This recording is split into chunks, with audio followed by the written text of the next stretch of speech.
اور اس سے بڑی خوش قسمتی کی بات یہ ہے کہ مجھے اور آپ کو اللہ رب العزت نے ایک مرتبہ پھر رمضان المبارک کا مہینہ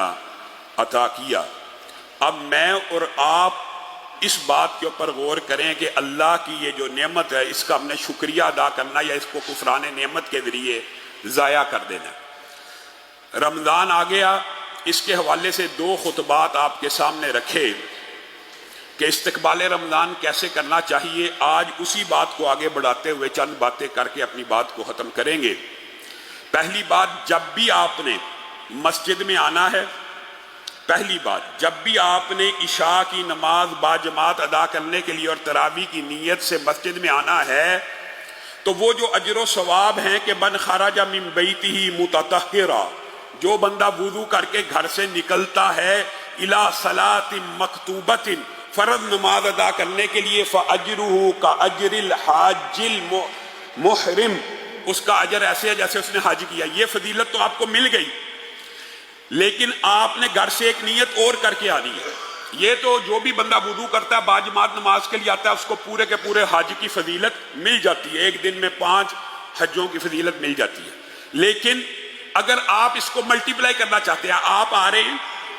اور آپ نے تراویح بھی پڑھنی ہوتی ہے اور درس بھی سننا ہی ہوتا ہے، تو جو بندہ رسول اللہ صلی اللہ علیہ وسلم نے فرمایا مسجد کی طرف آئے، جو بندہ مسجد کی طرف آئے اس نیت سے کہ وہ خیر کی کوئی بات سیکھ لے یا خیر کی کوئی بات سکھلا دے، آپ نے نیت کر کے آنا ہے خیر کی بات سیکھنے کی بھی، اور اگر رستے میں یا مسجد میں کسی کو سکھا بھی سکے تو بھی، یہ صرف نیت کر کے گھر سے نکلیں گے تو رسول اللہ صلی اللہ علیہ وسلم نے فرمایا، طبرانی کی حدیث ہے، امام البانی نے اس کو صحیح کہا ہے کہ جو بندہ گھر سے اس نیت سے مسجد میں آتا ہے کہ وہاں پہ خیر کی کوئی بات سیکھ کے جاؤں گا یا خیر کی بات کوئی بتلا کے آؤں گا، اس کو بھی پورے کے پورے حج کا ثواب مل جاتا ہے۔ ایک ہی وقت آپ نے مسجد میں آنا ہے، ایک حج کا ثواب تو آپ کو مل گیا، دوسری آپ نے یہ نیت کر کے آنا کہ ہم نے خیر کی بات سیکھنی ہے یا سکھلانی ہے، تو 2 حجوں کا ثواب آپ کے نامہ اعمال میں ہو جائے گا۔ پھر رمضان کے اندر حقیقت میں یہ کہنے والے کے لیے بھی ہے اور سب سننے والے ماؤں بہنوں بیٹیوں کے لیے، جتنی بھی خواتین بھی موجود ہیں، آپ بھی موجود ہیں، آج پہلے میں نے آپ کو خطبات میں کہا تھا کہ رمضان سے پہلے شیڈول بنا دیجئے، اگر آپ کا شیڈول ابھی تک نہیں بنا تو آج میں شیڈول بنائیے کہ ہم نے کرنا کیا ہے، ہم نے اس رمضان سے کیا حاصل کرنا ہے، ہم نے رمضان میں نیکیوں کے کیا کام کرنے ہیں۔ اور میں آپ کو ایک خوشخبری کی بات بتاتا ہوں، اور ائمہ کا اور رسول اللہ صلی اللہ علیہ وسلم کی حدیث سے، اور یہ اجماع امت ہے اور آپ کو بھی اس بات کا پتہ ہے کہ حسن نیت اور خلوص نیت سے انسان نیکیوں کا ارادہ کر لے، صرف ارادہ کر لے، بالفرض وہ نیکیاں کسی وجہ سے نہیں کر سکتا، پھر بھی اللہ رب العزت اس کی نیت کی وجہ سے ساری کی ساری نیکیاں لکھ دیتے ہیں۔ ابھی نیت کر لیجئے کہ ہم نے نیکی کے کچھ کام اس رمضان میں ضرور کرنے ہیں، اور ان میں سے سب سے اہم کام، بہت سے اہم کام ہے، رمضان عبادات کا مجموعہ لیے ہوئے آتا ہے، لیکن میں یہ سمجھتا ہوں ایک نہایت اہم کام یہ ہے کہ شہر رمضان الذی انزل فیہ القرآن، آپ قرآن سن رہے ہیں آپ کو ثواب ہے، آپ قرآن پڑھ رہے ہیں آپ کو ثواب ہے، ایک ایک حرف پہ نیکی ہے، لیکن میں اور آپ یہاں پہ جتنے بیٹھے ہیں کسی کو طنز کرنا مقصود نہیں ہے، ہماری تربیت ہی ٹھیک نہیں ہوئی، ہم ایسے معاشرے کا حصہ ہیں، کسی کی عمر 40 سال ہے، کسی کی 50، کسی کی 60 سال، کسی کی 70 سال، آپ ان سے پوچھئے یہ جو کلام اللہ نے آپ کے لیے، اللہ آپ سے جو باتیں کر رہا ہے، کہ آپ کو پتہ ہے اللہ کیا کہہ رہا ہے؟ اللہ نے جو آپ سے یہ کلام کیا آپ کو پتہ بھی ہے اللہ نے کیا کہا ہے؟ ارادہ کیجئے، اللہ کی قسم قطعاً مشکل نہیں ہے، آپ میں بیٹھے ہوئے ہر شخص اگر آج یہ یہاں پہ نیت کر لے کہ میں نے اس رمضان میں سورۃ فاتحہ سے لے کے سورۃ ناس تک پورے قرآن پاک کو ایک مرتبہ ترجمے سے پڑھنا ہے، یہ کوئی مشکل کام نہیں۔ اتنی خوبصورت کتابیں تفسیر احسن البیان موجود ہے، مختصر جامع حضرت صلاح الدین یوسف رحمہ اللہ کی، ہر بندہ کوئی خرید نہیں سکتا تو اب تو بہانہ بھی نہیں رہا، اب تو PDF موجود ہے، انٹرنیٹ پہ جائیے، پلے سٹور کے اوپر ڈاؤن لوڈ کیجئے، ایک مرتبہ تو پورے سال میں ایک مہینہ تو ایسا ہونا چاہیے کہ انسان کو پتہ لگے رب کہتا کیا ہے، رب چاہتا کیا ہے۔ ہاں پڑھنے کا ثواب ہے، اس کا انکار نہیں ہے، لیکن آپ سمجھیے بھی تو صحیح کہ رب آپ سے باتیں کیا کر رہا ہے، آپ کو لطف نہ آئے، آپ کی عبادت میں لذت پیدا نہ ہو، مزید ان تعبد اللہ کأنک تراہ، رسول اللہ صلی اللہ علیہ وسلم نے یہ نہیں کہا، احسان یہ ہے کہ اللہ کی ایسے عبادت کی جائے جیسے تم اللہ کو دیکھ رہے ہو، اور ایسا نہیں کر سکتے تو کم از کم فَإِن لَمْ تَكُنْ تَرَاهُ فَإِنَّهُ يَرَاكَ، تو کم از کم ایسی عبادت کر لو کہ وہ تو تمہیں دیکھ رہا ہے۔ پھر رمضان میں ایک نیت یہ کیجئے، میں اپنے مطالعے کے حساب سے کہہ رہا ہوں، آپ لوگ اس کے اندر اضافہ کر سکتے ہیں، لیکن کم از کم شیڈول بنائیے، اسکیجول بنائیے، لکھیے کہ آج میں نے 30 دن 1.5 سپارے کا ترجمہ لازمی پڑھنا، 1 سپارہ تلاوت ضرور کرنی ہے۔ آپ اپنے حساب سے ایک مرتبہ قرآن پاک کا پورا ترجمہ کم از کم رمضان میں پڑھ لیجئے۔ عورتوں کے لیے دورہ قرآن ہمارے مرکز میں ہوتا ہے، مردوں کے لیے عظیم الشان اساتذہ ہم نے یہاں پہ آپ کو فراہم کیے ہوئے ہیں، یہ آپ کی کمزوری ہے۔ ڈاکٹر ارشاد الحسن ابرار صاحب عقیدے کے ماہر ہیں، پی ایچ ڈی اسکالر ہیں مدینہ یونیورسٹی سے، کوئی بندہ پڑھنا چاہے ہمت کرے تو دورہ قرآن مردوں کے لیے بھی ہو سکتا ہے، عورتوں کے لیے ہر سال ہوتا ہے۔ بہنیں بیٹیاں پورے کا پورا قرآن پاک سمجھیں، اور اگر آپ پورا نہیں سمجھ سکتے 5 سپارے سمجھ لیجئے، 10 سپارے سمجھ لیجئے، ہر بندہ حسب استطاعت سمجھے۔ اور دوسرا ایک کام ضرور کرنا چاہیے، صحابہ، اگر آپ صحابہ کی زندگی کا مطالعہ کریں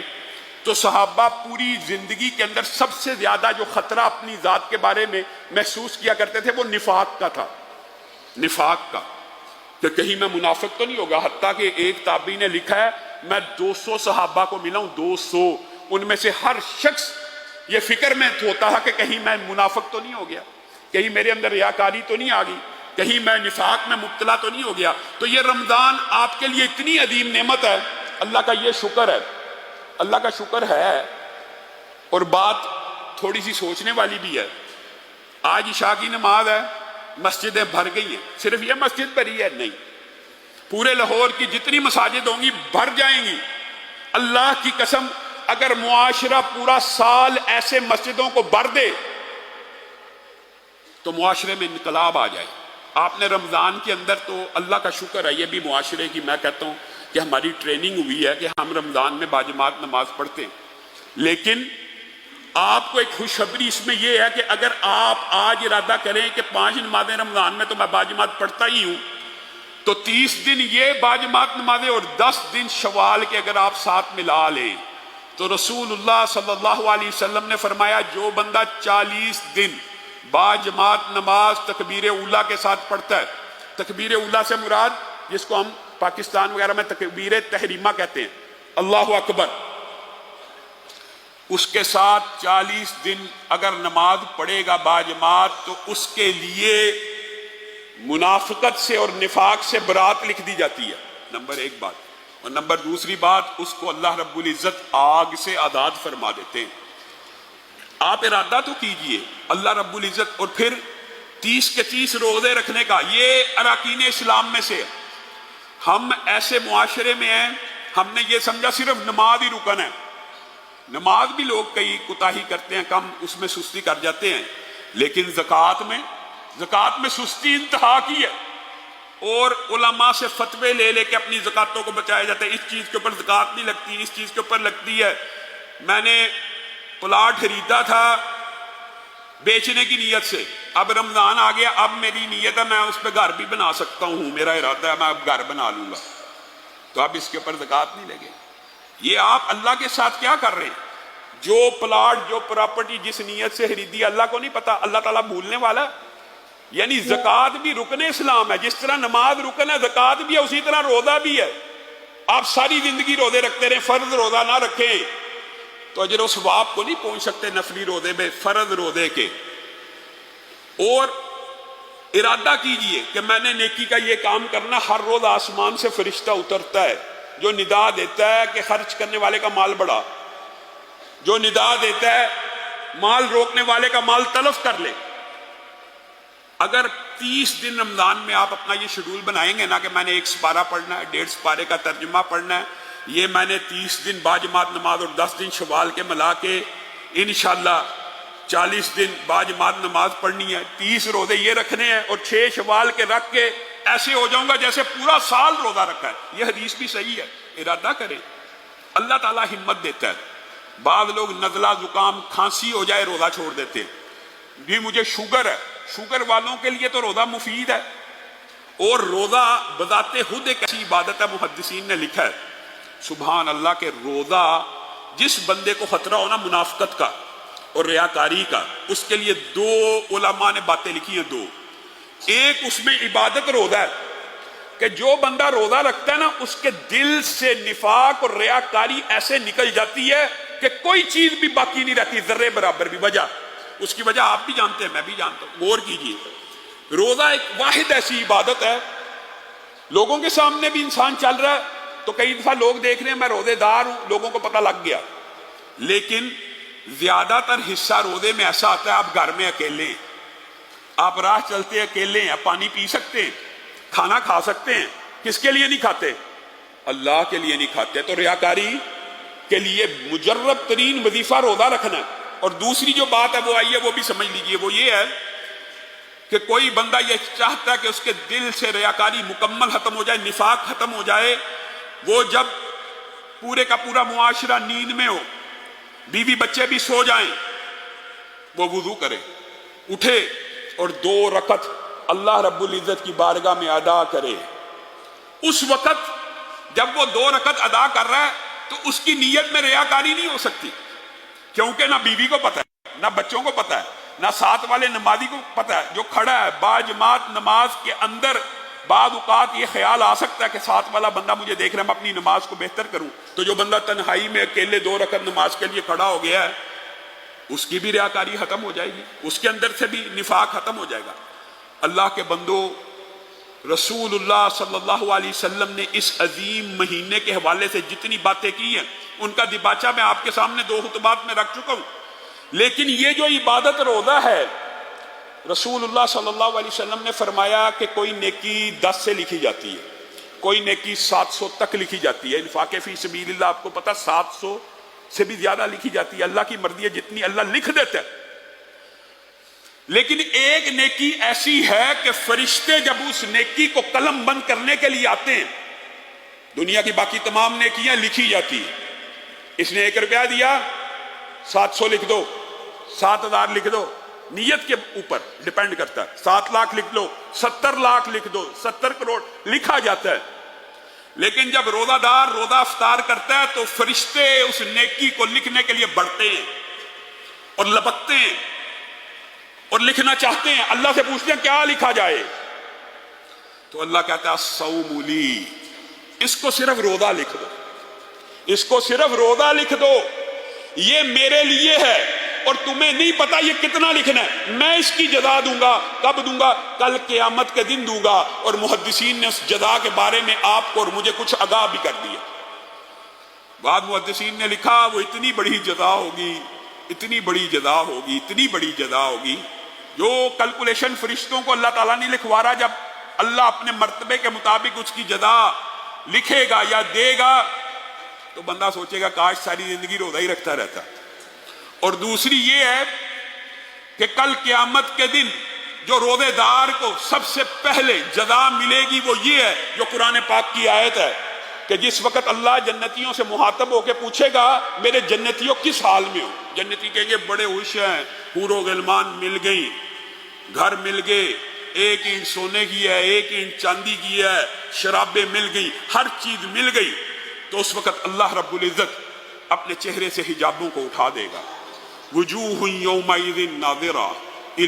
ربہا ناظرہ، چمکدار چہرے اس دن اپنے رب کا دیدار کر رہے ہوں گے جیسے تم دنیا میں 14ویں کے چاند کا کرتے ہو، اور یہ روزے دار کی جزا ہوگی۔ اللہ مجھے اور آپ کو یہ جزا بھی نصیب فرمائے۔ میرے بھائیوں، یہ عبادات کا جو مہینہ ہے اس کے اندر اسلاف کا جو طرز عمل تھا وہ کیسا تھا؟ اپنی طرف سے بات نہیں کر رہا، امام مالک بعض لوگوں کو یہ باتیں بڑی عجیب لگتی ہیں کہ امام مالک اتنی دور سے بندہ آیا تھا اس کو جواب دے ہی دیتے. امام مالک کے پاس رمضان میں فتویٰ لینے کے لیے اگر کوئی آتا تھا تو امام مالک کہتے تھے تمہیں نہیں پتا کہ رمضان میں فتویٰ نہیں دیتا, رمضان میرے اور قرآن کے درمیان تقسیم ہے, میں ہوں اور قرآن, میں ہوں اور قرآن. اور آپ کے سامنے یہ بات رکھی تھی کہ آپ کے نبی وہ ہیں جو بیت الخلاء سے نکل کے کیا کہتے ہیں, غفرانک کا. کس وجہ سے؟ محدثین نے لکھا اس وجہ سے کہ وہ جو چند لمحے قضائے حاجت کے جو انسان کے لیے مجبوری ہے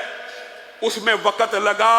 اس وقت کے دوران اللہ کا ذکر نہ کر سکے تو اللہ سے معافی مانگ رہے ہیں, اللہ مجھے معاف کر دے, اتنے لمحے تیری یاد سے غافل رہا. میں اور آپ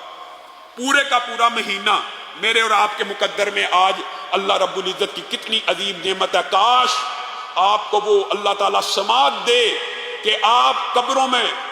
لیٹے ہوئے میتوں اور مردوں کو سن سکیں. اللہ کی قسم وہ پکار پکار کے یہ خواہش کا اظہار کر رہے ہوں گے کہ کاش ہمیں رمضان کی ایک رات اور نصیب ہو جائے. طلحہ بن عبید اللہ کی حدیث آپ کے سامنے رکھی تھی, ایک رمضان صرف زیادہ پایا,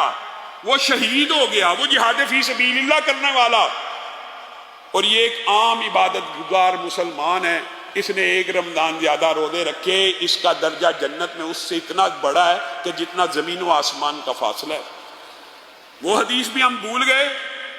کہ یوم کتابت تقدیر میں جو جہنمی لکھے ہوتے ہیں ان کو ہر رمضان میں روزے کے وقت آزاد کر دیا جاتا ہے. اللہ کے بندوں نیکی کی نیت کرو, امام کے ساتھ فرض جماعت پڑھو, اور امام کے ساتھ اگر سلام پھیرو گے, یہ بھی حدیث صحیح ہے, پوری کی پوری رات کا قیام نصیب ہو جائے گا, پوری رات کا. اور وہ حدیثیں بھی آپ کو پتہ ہی ہیں, آپ کے سامنے رکھتے ہیں. جس نے عشاء باجماعت پڑھی اور فجر باجماعت پڑھی پوری رات کا قیام لکھ دیا گیا, اور جس نے امام تراویح کے ساتھ 8 رکعت سلام تک اس کے ساتھ تراویح کو ادا کیا اس کے لیے بھی پوری رات کا قیام لکھ دیا گیا. وہ حدیث بھی ہم بھول گئے, اور یہ حدیث بیان کر کے اپنی بات کو ختم کروں گا. ایک بات ضرور کہنا چاہتا ہوں, ایک ساتھی نے توجہ دلائی ہے, ہم مسلمان ہیں, ہمارے لیے رمضان کا مہینہ آ گیا ہے, لیکن دکھ ہے اور افسوس ہے کہ رمضان کا مہینہ آیا, ہم نیکی بھی کرنا چاہتے ہیں, ہم نیکیاں سمیٹنا بھی چاہتے ہیں, لیکن ہم کمائی بھی اس مہینے میں بے شمار کرنا چاہتے ہیں. 100 روپے 150 روپے درجن کیلوں کی جو قیمت ہے وہ 500 800 1000 تک چلی جائے گی. میں تاجروں کو بھی کہتا ہوں, آپ لوگوں میں سے بھی یہی ہمارا معاشرہ ہے, آپ ہی وہ تاجر ہیں کہ اللہ کے بندوں کے اوپر آسانیاں پیدا کرو. روزے رکھنے کے لیے, روزے افطار کرنے کے لیے کوئی پھل خریدنے آتا ہے اس سے کم منافع لو, اللہ کی قسم یہ بھی ثواب ہے. ہم چاہتے ہیں نفع ہم 500 روپیہ لے لیں اور عبادات کرتے رہے, کرنی چاہیے, لیکن یہ بھی تو ہمارے معاشرے کا ایک المیہ ہے نا. تو آپ میں سے کچھ تاجر آگے بڑھنے چاہیے جو لوگوں کو فیسیلیٹیٹ اور اکاموڈیٹ کریں. اللہ کرے ہمارے معاشرے اور ہمارے پاکستان میں بھی یہ لکھا ہوا ہمیں نظر آئے کہ رمضان آ گیا, رمضان سے پہلے ریٹ 150 تھا, رمضان میں 100 ہوگا. ہمارے معاشرے میں الٹی رسم ہے, رمضان سے پہلے ریٹ 150 تھا, اب 250 ہوگا, اب 300 ہوگا. اور باہر پوری دنیا میں چلے جائیں وہاں طرز عمل یہی ہے کہ سیل لگا دی جاتی ہے, قیمتوں کو کم کر دیا جاتا ہے. تو اس بارے کے اوپر بھی میں نے اور آپ نے غور کرنا اور ابلاغ کرنا. اور وہ حدیث کیا ہے جو سن کے اپنی بات کو اور سنا کے اپنی بات کو میں ختم کروں گا. رسول اللہ صلی اللہ علیہ وسلم منبر پہ چڑھے, یہ رمضان کی عظمت کی حدیث ہے. بعض لوگ یہ سمجھتے ہیں ڈرانے کی ہے, عظمت کی ہے. 3 دفعہ آمین کہا. صحابہ نے پوچھا آپ نے آمین کس بات پہ کہا؟ ہم نے تو سنا ہی کچھ نہیں. کہا آسمان سے جبریل امین آئے تھے, 3 دعائیں کر کے گئے, ان میں سے ایک دعا یہ تھی تم میں سے, یہ امتیوں کے لیے, میرے اور آپ کے لیے, تم میں سے کوئی شخص اگر رمضان کا مہینہ پا لے, اللہ کے فضل و کرم سے میں نے اور آپ نے پا لیا ہے. رمضان کا مہینہ پا لے اور نیک اعمال کر کے, مفہوم یہ ہے عبادت کر کے, نیک اعمال کر کے, نیکی کے نئے میدان سرگرم کر کے, اس نیکیوں کے موسم بہار کی جو لوٹ سیل ہے اس سے فائدہ اٹھا کے اپنے آپ کو جہنم سے آزاد نہ کروائے, وہ تباہ ہو گیا, وہ برباد ہو گیا, اس کا بیڑا غرق ہو گیا, اس کی ناک خاک آلود ہو. مختلف احادیث کے الفاظ ہیں. دعا کون کر رہا ہے؟ جبریل امین، اور آمین کون کہہ رہے ہیں؟ رسول اللہ صلی اللہ علیہ وسلم۔ تو اس بندے کا تو بیڑا غرق ہو گیا۔ اگر رمضان میں بھی میں نے اور آپ نے اپنے آپ کو جہنمیوں کی فہرست میں سے آزاد نہیں کروانا تو پھر کوئی ایسا موقع میسر نہیں آ سکتا کہ ہم اپنے لیے ہدایت کے رستوں کو چنیں۔ اللہ رب العزت جو کہا گیا، جو سنا گیا